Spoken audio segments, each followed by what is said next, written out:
अस्सलाम वालेकुम एवरीवन, मैं हूं मोहम्मद तलहा। आप लोग देख रहे हैं तलहा स्पेस एकेडमी। आज सॉल्व कर रहे हैं फर्स्ट ईयर के न्यूमेरिकल और यूनिट 12 कंटिन्यू है। एकॉस्टिक्स के न्यूमेरिकल हम लोग सॉल्व कर रहे थे। लास्ट वीडियो जो अपलोड करी थी उसमें हमने 4 न्यूमेरिकल सॉल्व करे थे फ्रॉम एकॉस्टिक्स, और आज जो है वो इस चैप्टर के लिए सेकंड वीडियो है न्यूमेरिकल सोल्यूशन की, जिसमें हम 3 न्यूमेरिकल सॉल्व करेंगे। क्योंकि जो न्यूमेरिकल बचे हैं वो 7 है, 8 है और 10 है, जबकि जो न्यूमेरिकल नंबर 9 है वो बेसिकली एक रीजनिंग क्वेश्चन है, ना कि कोई न्यूमेरिकल है। तो हम रीजनिंग क्वेश्चन के तौर पे अलग से वीडियोस कवर करेंगे, लेकिन 7, 8 और 10 जो है ये हैं न्यूमेरिकल्स। तो स्टार्ट करते हैं आज की वीडियो विद क्वेश्चन नंबर 7।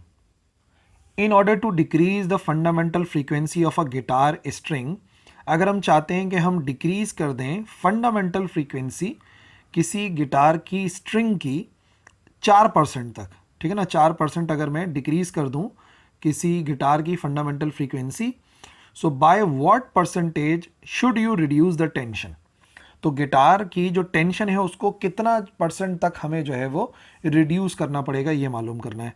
तो अगर आपको मालूम नहीं है तो मैं आपको बताता चलूं कि गिटार के अंदर जो स्ट्रिंग्स वगैरह अरेंज हुई हुई होती है ना, यहाँ पर अगर आप देखेंगे ना तो ये कुछ जो है वो नट टाइप लगे होते हैं, जिनको आप जो है वो समझ लो घुमा सकते हैं। कीज़ होती हैं जिनको आप घुमा के जो स्ट्रिंग्स है ना उनको टाइट कर सकते हैं, ठीक है ना। ये स्ट्रिंग यहाँ से घूमकर इस तरफ जा रही है और यहाँ से जो है ना ये जो साइडों पे लगे हुए हैं इनके ज़रिए जो है ना हम टाइट कर सकते हैं। हम इनको घुमाते हैं ना इन कीज़ को, तो जो स्ट्रिंग है वो लूज़ या टाइट होती है। तो अब सवाल यही है कि अगर मैं चाहता हूँ कि भाई मैं जो फ्रीक्वेंसी है, जो फंडामेंटल फ्रीक्वेंसी है, उसको मैं 4% तक रिड्यूस कर दूं, तो बताइए टेंशन जो है वो कितना परसेंट हमें इंक्रीज़ करनी पड़ेगी, ये जो है ना मालूम करना है, ठीक है ना। तो जाहिर सी बात है जो सारा मामला है वो यहाँ पे टेंशन को बढ़ाने या कम करने से रिलेटेड है, और टेंशन ही बेसिकली फाइंड करनी है, और फ्रीक्वेंसी का जो चेंज है वो हमें गिवन है।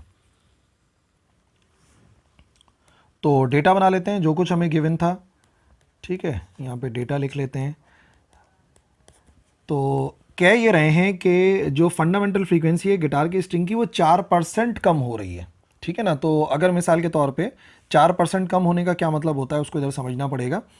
यानी कि जो F2 है वो F1 के लिहाज से कितना कम हो जाएगी, यानी कि अब वो कितनी वैल्यू होगी। तो 4% कम होने का क्या मतलब क्या बनता है, अगर 100% में से हम 4% माइनस कर देते हैं तो वो कितना परसेंट बनता है, वो बनता है 96%, ठीक है ना। यही बनेगा, 96% बनेगा।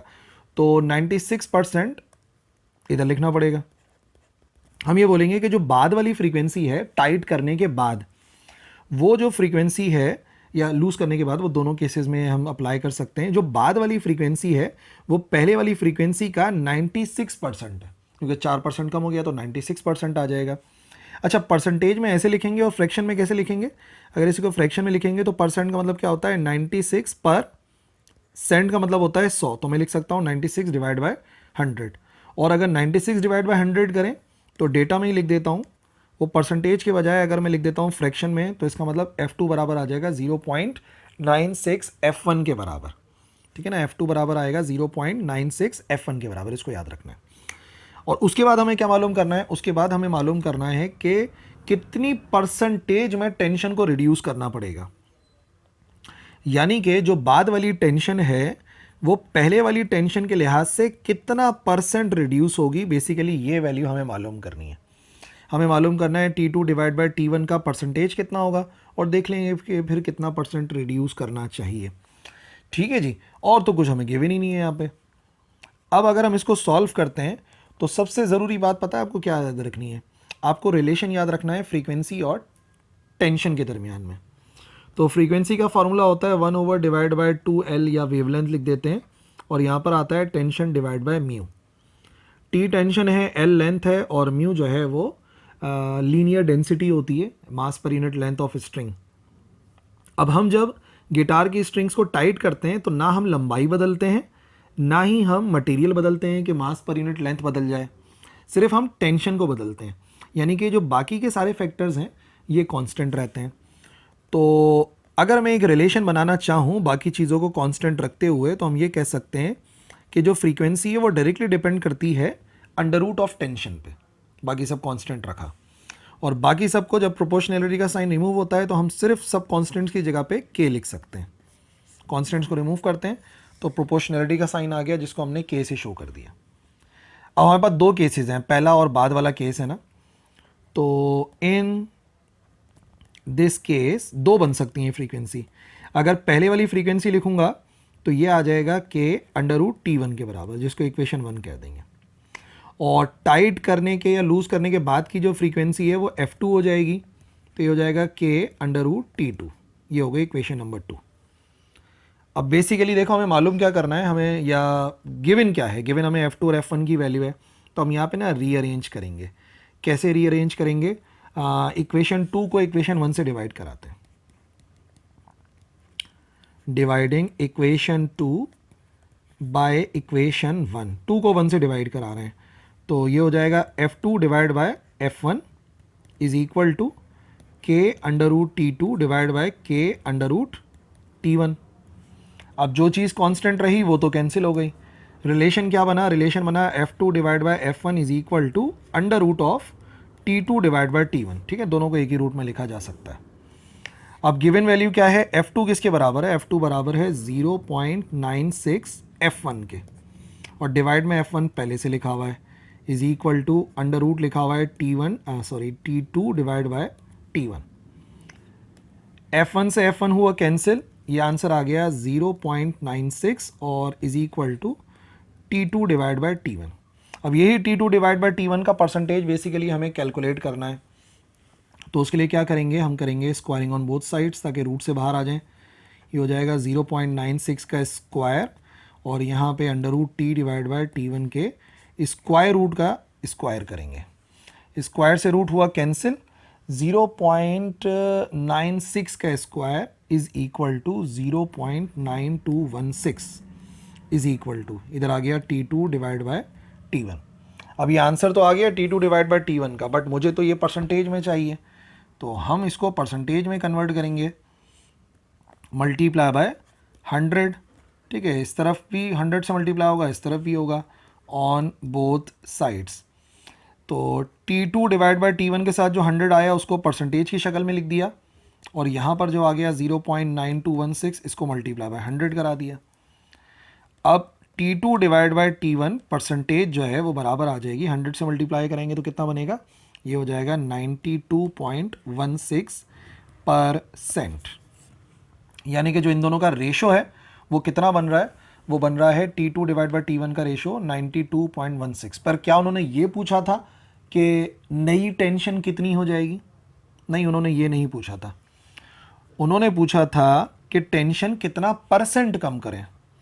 So tension reduced must be कितना होना चाहिए, तो 100% से ही निकलता है, जाहिर सी बात है। 100% में से माइनस करना पड़ेगा 92.16, तो हम 100 में से माइनस कराएंगे 92.16, ये बराबर आएगा 7.84%। अब आंसर तो इसी का ही निकाला है, पर उन्होंने ये नहीं पूछा था कि कितनी कम, मतलब कितनी हो जाएगी टेंशन, फाइनल टेंशन, उन्होंने बोला था कितना परसेंट कम होगा। तो अगर फाइनल टेंशन 92.16 है तो इसका मतलब वो कितने परसेंट कम हो जाएगी, 7.84%। ठीक है जी। नेक्स्ट है क्वेश्चन नंबर 8। एक स्ट्रिंग है 2 मीटर लंबी, उसकी लंबाई दी हुई है, held fixed at both ends, दोनों तरफ हमने जो है उसको बांध दिया। If a sharp blow is applied to the string at the centre, बिल्कुल सेंटर से हमने फ्लिक करा, ब्लो करा उसको, जो स्ट्रिंग थी, तो it take 0.050 seconds for the pulse to travel to both ends of the string and return to the middle, और वापस आने तक भी टाइम लगा 0.05। What is the fundamental frequency of oscillation for this string? इस string के लिए कितनी फंडामेंटल फ्रीक्वेंसी होगी ये मालूम करना है। ठीक है जी, ये हो जाएगा क्वेश्चन नंबर 8। ये दो फिक्स्ड पॉइंट्स हैं जिसके दरमियान में हमने एक रस्सी को खींचा हुआ है, लेट से ए और बी, और इसकी लंबाई तो हमें दी हुई है, अगर डेटा के अंदर मैं लिखता भी रहूँगा तो बात क्लियर हो जाएगी। जो लेंथ ऑफ स्ट्रिंग है ये हमें दी हुई है, एल से शो कर देते हैं, और ये बराबर है 2 मीटर के। ठीक है, कन्वर्ट नहीं करना। फिर हमने क्या करा, सेंटर पे हमने एक ब्लो करा, इसको इस तरीके से मूव कराया, तो क्या होगा, वेव्स फॉर्म हो जाएंगी। जो वेव इधर भी ट्रैवल करेगी और इधर भी ट्रैवल करेगी, और ट्रैवल करने के बाद वापस आएगी। ऐसा कुछ मामला बनेगा ना, वही जो वेव है वो इधर भी गई तो वापस आएगी। लेट से वो यहाँ से इस तरीके से टकरा कर वापस आएंगी। अब बात यह है कि वो टकरा के वापस आने तक जो उनको टाइम लगा, टी से शो करेंगे, वो टाइम लगा 0.05 सेकेंड। अब सवाल क्या है, सवाल यह है कि बताइए कि इस स्ट्रिंग की जो जिसकी बात हो रही है उसकी फंडामेंटल फ्रीक्वेंसी कितनी होगी। अब क्योंकि वो फंडामेंटल फ्रीक्वेंसी की बात कर रहे हैं तो F1 से शो करेंगे, और F1 के लिए जो तस्वीर है वो थोड़ी सी डिफरेंट हो जाएगी। ये मैंने एक जनरल व्यू दिया था, क्योंकि पूछी गई है फंडामेंटल फ्रीक्वेंसी। तो फंडामेंटल फ्रीक्वेंसी से मुराद ये होती है कि यहाँ पे जो लूप बनेंगे, जो लूप्स की तादाद होगी वो सिर्फ एक होगी, यानी कि स्ट्रिंग इस तरीके से वाइब्रेट करेगी, इस तरीके से ऊपर नीचे वाइब्रेट कर रही होगी, क्योंकि फंडामेंटल फ्रीक्वेंसी की बात हो रही है ना, तो ऐसी ही फिगर बननी चाहिए। ठीक है जी।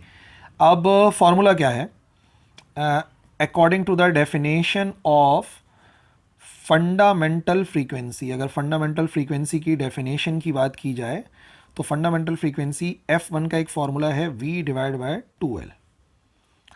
इसका मतलब अगर मैं V/2L करूँगा तो मुझे फ्रीक्वेंसी पता लग जाएगी। अब यहाँ पर क्या नई बात है, V मुझे नहीं पता, V निकालना पड़ेगा, स्पीड निकालना पड़ेगा। तो स्पीड का क्या फार्मूला होता है, स्पीड का फार्मूला होता है कितना डिस्टेंस कवर हुआ उसको डिवाइड कराना पड़ेगा टाइम से, सही ना, कितना डिस्टेंस कवर करा और उसको डिवाइड कराना होगा टाइम से। अब देर कितनी लगी है, ठीक है, डिस्टेंस कितना कवर हुआ। सबसे पहले तो आप इस चीज़ को देखो कि डिस्टेंस कितना कवर हो रहा है। डिस्टेंस कवर हो रहा है 2 मीटर का, ठीक है, जो वेव है वो 2 मीटर का डिस्टेंस कवर कर रही है। कैसे भाई, ये टोटल 2 मीटर की लंबाई है ना, इसकी टोटल 2 मीटर की लंबाई है। तो जो वेव है वो यहाँ से ट्रैवल करके गई इस एंड तक, 1 मीटर का फासला तय करा, टकरा के वापस आई, फिर 1 मीटर का फासला तय करा। अब चाहो तो इस तरफ से कंसिडर कर लो, चाहो तो इस तरफ से कंसिडर कर लो। जो डिस्टेंस कवर हो रहा है बेसिकली वो L के बराबर ही हो रहा है, ठीक है ना, यानी कि 1 मीटर का डबल जो कि 2 मीटर है, डिवाइड बाय T हमें गिवन था। तो V निकाल लेते हैं पहले। V बराबर आ जाएगा L/T, यानी कि 2 डिवाइड बाय 0.05। 2 डिवाइड बाय 0.05 बराबर होता है, V की वैल्यू आ गई बराबर 40 मीटर्स पर सेकेंड। ये V की वैल्यू आ गई। अब इक्वेशन 1 में अगर वैल्यू पुट करते हैं तो फंडामेंटल फ्रीक्वेंसी आ जाएगी। V है 40 डिवाइड बाय 2L। L कितना है, L है खुद बराबर 2 के। तो 40 डिवाइड बाय 4, तो ये हो गया 4 1 जार 4, 4 10 जार 40।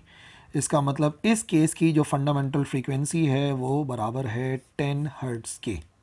ठीक है, तो आप V को अलग से कैलकुलेट कर लो, फिर V की वैल्यू पुट कर दो तो इजीली जो है वो आंसर आ जाएगा। लास्ट न्यूमेरिकल नंबर 10 है जो कि डॉपलर्स इफेक्ट से रिलेटेड है।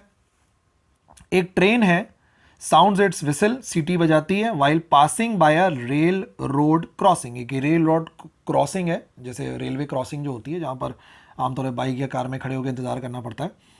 एक ऑब्जर्वर है जो कि क्रॉसिंग पर है, वो मेजर करता है frequency 219 hertz.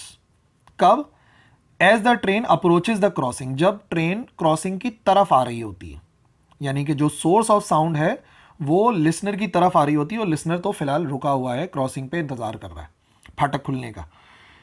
And a frequency of 184 hertz as the train leaves, और जब ट्रेन दूर जा रही होती है फाटक से तो वही ऑब्जर्वर कितनी फ्रीक्वेंसी का ऑब्जर्व करता है, 184 हर्ट्ज। अब सवाल क्या है, the speed of sound is 340 metre per second. जो स्पीड ऑफ साउंड है वो 340 मीटर पर सेकेंड के बराबर है। Find the speed of the train, पहले तो ट्रेन की स्पीड पता करनी है, and frequency of its whistle, और उसकी जो ट्रेन की सीटी थी, विसल थी, उसकी एक्चुअल फ्रीक्वेंसी मालूम करनी है। ठीक है जी। पहले ट्रेन ऑब्जर्वर की तरफ मूव कर रही है, सोर्स जो है वो ऑब्जर्वर की तरफ आ रही है, और फिर सोर्स ऑब्जर्वर से दूर जा रही है। दोनों केसेस आपने याद रखने हैं। क्वेश्चन नंबर 10, पहली बात, फ्रीक्वेंसी कितनी ऑब्जर्व करी, करीब आते हुए, इसको हम लिख देते हैं फ्रीक्वेंसी अप्रोचिंग। जब वो अप्रोच कर रही थी करीब आ रही थी तो कितनी फ्रीक्वेंसी थी उसको, वैसे जो फ्रीक्वेंसी होती है ना, जो अपेरेंट फ्रीक्वेंसी होती है, ज़ाहिरी फ्रीक्वेंसी होती है, मैंने अपनी पूरी लेक्चर में आपको नाम दिया था उसका एफ प्राइम, तो हम भी एफ प्राइम ही नाम देंगे अभी डेटा के अंदर। अब क्योंकि पहला केस है तो इसको एफ वन प्राइम कर देता हूँ। और ये कितनी ऑब्जर्व कर रहा है करीब आते हुए, वो करीब आते हुए ऑब्जर्व कर रहा है 219 हर्ट्स, 219 हर्ट्स। और वही अपेरेंट फ्रीक्वेंसी दूर जाते हुए कितना है जब वो ट्रेन लीव कर रही है। अब अपेरेंट है तो एफ प्राइम से ही शो करेंगे, लेकिन केस क्योंकि 2 है तो एफ टू प्राइम लिख देता हूँ। ये है 184 हर्ट्स, 184 हर्ट्स। अच्छा जी, और क्या गिवन है? स्पीड ऑफ साउंड गिवन है। स्पीड ऑफ साउंड को नॉर्मली वी से जाहिर करते हैं और स्पीड ऑफ साउंड है 340 मीटर्स पर सेकेंड। अब दो सवाल हैं। सबसे पहले तो मालूम करना है ट्रेन की स्पीड, और ट्रेन क्योंकि सोर्स है तो मैं लिख देता हूँ मुझे मालूम करनी है speed of source. Speed of source को हमने नाम दिया था वी का, जो हमने फॉर्मूला ड्राइव किया था।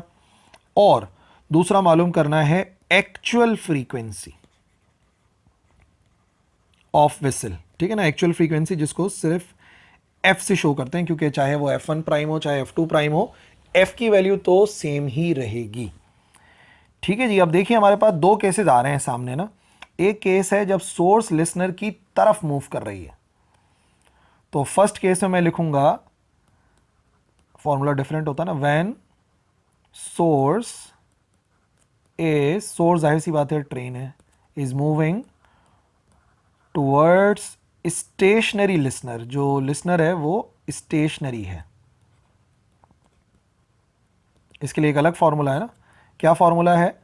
अपेरेंट फ्रीक्वेंसी बराबर होती है v divided by v minus v s into f. F जो है वो एक्चुअल फ्रीक्वेंसी को कहते हैं, ठीक है ना। ये हमारे पास जो केस था केस 2A है, जो मैंने केसेस के नाम बताए थे ना लेक्चर में, उसके मुताबिक केस 2A है। लेकिन क्योंकि मैंने इसको F1 प्राइम का नाम दिया है, करीब आने वाले को तो F1 प्राइम कर देंगे, बाकी F नहीं बदल सकता। ये हो जाएगी इक्वेशन नंबर 1। सेकेंड वाले केस में जब सोर्स दूर जा रही है और उसको फ्रीक्वेंसी कम महसूस हो रही है, when source is moving away from stationary listener, listener रुका हुआ है और जो सोर्स है वो अवे जा रही है, तो फॉर्मूला बनेगा, वैसे तो फॉर्मूला होता है f prime is equal to v divide by v plus v s और साथ में आता है एफ, बट क्योंकि सेकंड केस वाले को F2 कहा था तो मैं यहाँ पे F2 प्राइम लिख दूंगा। ये हो जाएगी इक्वेशन 2। अब अहम काम हमें ये करना है कि हमें किसी भी तरीके से सिंप्लीफाई करके, क्योंकि इस फॉर्मूले के अंदर ही वी एस आ रहा है, इसमें भी वी एस आ रहा है, इसमें भी एफ आ रहा है, एफ आ रहा है, तो दो अननोन चीज़ें हैं, तो दोनों केसेस को किसी तरीके से आपने सिंप्लीफाई करना है। तो डिवाइड करते हैं, ज़्यादा ईजी रहेगा। Dividing equation 1 by equation 2। 1 को 2 से या 2 को 1 से डिवाइड करा दो, एक ही बात है। तो मैंने लिखा है 1 को 2 से डिवाइड कराएंगे तो F1 prime divide by F2 prime हो जाएगा। और यहाँ पे हमने क्या क्या लिखा हुआ था, V divide by V minus v S into F, और फिर अपॉन में आएगा V divide by V plus v s और साथ में आ गया F। जो कैंसिल हो रहा है उसे कैंसिल करो, बाकी पलट देंगे, तो F से F हो गया कैंसिल, V से V हो गया कैंसिल। डिवाइड वाली वैल्यू ऊपर जाके मल्टीप्लाई हो जाती है, F1 prime divide by F2 prime is equal to V plus v s ऊपर चला जाएगा, V माइनस वी एस नीचे रह जाएगा। F1 प्राइम कितना था? F1 प्राइम ज़्यादा वाली फ्रीक्वेंसी थी 219 हर्ट्स और ये वाली थी 184 hertz. Speed of sound 340 plus का Vs जो मालूम करना है, और ये आ गया 340 माइनस का Vs। अब डिवाइड कर लो पहले, 219 डिवाइड बाय 184, 219 डिवाइड बाय 184, ये हो गया 1.19, ठीक है। और ये हो गया 340 प्लस का Vs डिवाइड बाय 340 माइनस का Vs। अब सिर्फ मैथमेटिक्स अप्लाई करनी है, ये पूरी वैल्यू इधर चली जाएगी मल्टीप्लाई में, तो 1.19 मल्टीप्लाई में आएगा 340 माइनस Vs के साथ, और यहाँ पे 340 और प्लस का Vs आ जाएगा। अच्छा जी, 1.19 मल्टीप्लाई बाय 340, ये हो जाएगा 404.6 और ये आ जाएगा माइनस का 1.19, साथ में आ गया Vs, और इधर लिखा हुआ है 340 प्लस का Vs। अब सारे Vs एक तरफ, नंबर्स एक तरफ, तो एक काम करते हैं, इसको इधर ले जाते हैं, ये हो जाएगा 340, और ये वैल्यू यहाँ पे ले जाते हैं, माइनस का 404.6 और माइनस का 1.19 Vs इधर ही लिखा हुआ था, और ये प्लस का Vs भी इधर आके हो गया। अब रीअरेंज कर लेते हैं, Vs वाली वैल्यूज एक तरफ, नंबर्स एक तरफ, तो ये हो जाएगा 404.6 और माइनस का 340, प्लस का 340 इधर आके माइनस का हो गया, और Vs अपनी जगह पर है, ये इधर जाके प्लस हो जाएगा 1.19 Vs। इन दोनों को ऐड करा तो ये हो गया 2.19 Vs, और 404.6 में से 340 को माइनस करना है, ये आ जाएगा 64.6। ठीक है, 64.6 आ गया। आखिरी काम Vs को अलग करना था, तो 64.6 के साथ जाके डिवाइड हो जाएगा 2.19। 64.6 divide by 2.19, it is equal to 29.49 metres per second. इसका मतलब जो ट्रेन मूव कर रही होगी उसकी स्पीड होगी 29.49 मीटर पर सेकेंड। ओके जी, एक मसला हल हो गया। अब दूसरा मसला क्या था, एक्चुअल फ्रीक्वेंसी। अब एक्चुअल फ्रीक्वेंसी इक्वेशन 1 में भी आ रही है, इक्वेशन 2 में भी आ रही है, जिससे चाहो फाइंड कर लो, आंसर बराबर आएगा। तो मैं इक्वेशन 1 से कर लेता हूँ। चलो, equation 1 implies that F prime कितना था, वैसे इक्वेशन 1 क्या है लिख देता हूँ, f prime is equal to v divide by v minus v s, और साथ में आ रहा है एफ। तो वी प्राइम कितना था 219, स्पीड 340 डिवाइड बाय 340 माइनस का 29.49 और मल्टीप्लाई में लिखा हुआ है एफ, जो कि बेसिकली हमें मालूम करना है। इसको सिंप्लीफाई करते हैं तो 219 इज इक्वल टू, अच्छा जी, इधर आ गया 340 और इनको माइनस करना है। 340 में से माइनस कर देते हैं 29.49, ये आ गया 310.51, और इधर लिखा हुआ है एफ। एफ को अलग करना है, रीअरेंज करो, 219 के साथ जाके मल्टीप्लाई हो जाएगा 310.51 और डिवाइड हो जाएगा 340। सो 219 मल्टीप्लाई बाय 310.51 और फिर डिवाइड करा देंगे इसको 340 के साथ, तो यह आंसर आ गया हमारे पास 200.00 समथिंग, तो 200 ही कर देते हैं। इसका मतलब असल फ्रीक्वेंसी कितनी थी ट्रेन की, 200 थी। और क्योंकि हमें पता है कि जब सोर्स करीब आती है तो फ्रीक्वेंसी ज़्यादा सुनाई देती है, तो 200 से बढ़ के वो हमें 219 सुनाई देने लगी, और जब दूर जाती है तो फ्रीक्वेंसी कम हो जाती है, तो कम होके 200 से कम होके वो 184 सुनाई देने लगी। ठीक है जी, सो ये थे न्यूमेरिकल एकॉस्टिक्स के। आई होप समझ में आ गए होंगे। सारे के सारे न्यूमेरिकल जो है वो अपलोडेड हैं अब इस चैप्टर के। कोई भी कन्फ्यूजन है तो आप कमेंट सेक्शन के अंदर पूछ सकते हैं, मैं ज़रूर रिप्लाई करूँगा। That's all for this video. Allah हाफिज़।